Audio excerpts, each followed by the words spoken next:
Je dirais que par rapport aux bénéfices moi, que j'en vois, c'est tout d'abord c'est la diminution de la charge mentale. C'est-à-dire qu'à un moment donné, euh, le fait d'avoir effectivement de ne pas s'embarrasser, on va dire, de détails, mais de retenir les éléments importants et de les relier les uns aux autres, et qui permet de reconstruire une réflexion ou un processus de réflexion, je dirais que ça permet voilà, de se vider, on va dire, un petit peu la tête, tout en ayant effectivement conservé l'essentiel. Deuxième chose, je trouve, c'est la question de la structuration du propos, qui permet effectivement d'être clair et précis. Moi, j'ai pu constater par rapport à l'auditoire, dans la façon de présenter les choses, il y a beaucoup moins d'interrogations, moins de nébuleuses. Ça paraît, pour les gens, ça paraît effectivement clair. Ce qui est bien également, c'est le côté évolutif, c'est-à-dire qu'une map, vous pouvez y revenir. Moi, je l'ai fait par exemple pour l'organisation d'un séminaire associatif. Voilà, donc sur toutes les étapes d'organisation. Vous pouvez l'actualiser en fonction de la réalisation, on va dire, des points d'étape. Et puis donc, je veux dire aussi l'optimisation, c'est-à-dire que vous pouvez faire passer un message important, complexe, en peu de temps.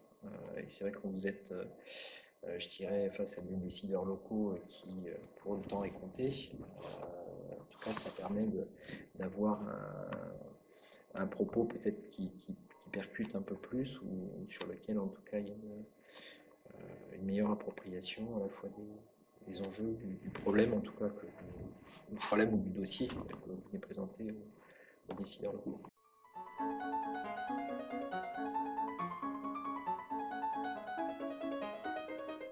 J'étais assez étonné que ça vienne aussi naturellement. C'est-à-dire que, bon, après, c'est comme une activité physique. Il faut effectivement l'entretenir, il faut y revenir. Enfin, en tout cas, moi, ça m'a changé complètement l'approche dans la présentation de mes projets, dans l'approche de mes collaborateurs. Maintenant, je fais des entretiens professionnels avec la map. Donc, C'est une carte que vous faites papier ou vous avez fait non, là, électronique? alors, moi, j'ai vraiment deux usages. J'ai le support informatique, que j'utilise, on va dire, dans ma vie professionnelle. Alors, fréquemment, je dirais pas non plus au quotidien, mais en tout cas fréquemment sur les projets ou en tout cas sur des temps comme l'entretien d'évaluation. Je l'utilise également pour les présentations aux élus, dans le cadre des instances décisionnelles. Et puis sur le plan un petit peu plus personnel, je le fais à la main. Donc que ça soit effectivement lors de formations associatives, lors notamment de projets personnels,